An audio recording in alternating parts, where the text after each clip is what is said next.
In this section, we are going to look at how to conduct a hypothesis test comparing the variances from two different populations. Before we get into that, though, we're actually going to need to learn about a new kind of probability distribution, the F distribution.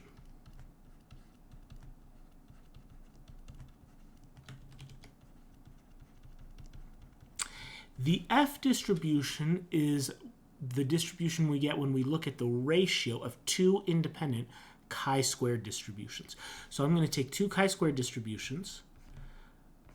Okay, I'll call the first chi sub 1 squared, and the random variable of the second chi sub 2 squared, and I look at the ratio or the fraction of those distributions. The distribution I get by looking at the ratio or fraction here is an F distribution.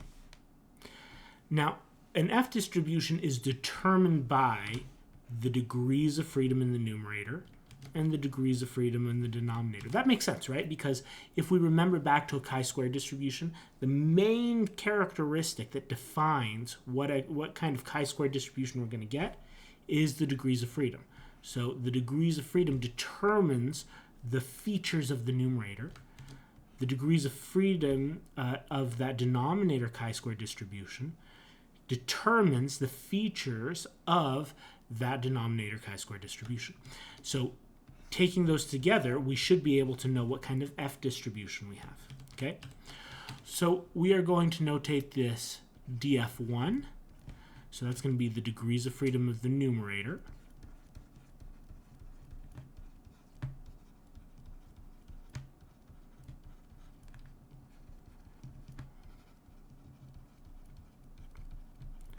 And df2, that's the degrees of freedom of the denominator.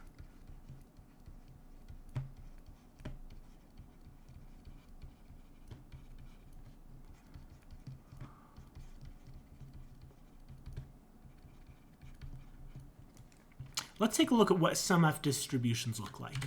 So let me copy, paste, there we go. And so this is an example of different degrees of freedom with different values for the numerator and the denominator degrees of freedom. Okay? So you could see that generally the higher the numerator and denominator degrees of freedom, the more that this massive area kind of moves towards the right, right? And you can see that it's important that you get the values for the numerator and denominator degrees of freedom correct in the right order. So here the numerator degrees of freedom is 1, the denominator degrees of freedom is 5, and most of the mass of this distribution, most of the area is over here pushed to the left, right? Whereas over here, we flip that. The numerator degrees of freedom is 5. The denominator degrees of freedom is 1. And this one's a little more shifted to the right, right? The mass is a little pushed to the right. So different numerator and denominator degrees of freedom give you different F distributions, and it's important that you make sure that you get the numerator and the denominator degrees of freedom correct. Don't mix them up, okay? So how do we actually find the probability involving an F distribution? Well, as with all other continuous distributions that we've looked at in this course, we are going to let R do the hard work. We want to find the probability of an F distribution, so the function we use for that is PF, probability of an F distribution. We're going to specify our quantile value for an F distribution. That would be the F score. And we need to specify the degrees of freedom in the numerator, df1, and the degrees of freedom in the denominator, df2.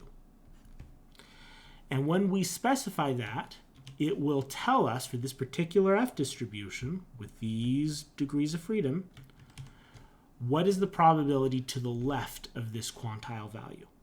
Just as with other probability distributions, probability functions that we've looked at in R, by default, this function is going to give us the probability to the left of the quantile value. If we want the probability to the right, we would have to do 1 minus the probability to the left.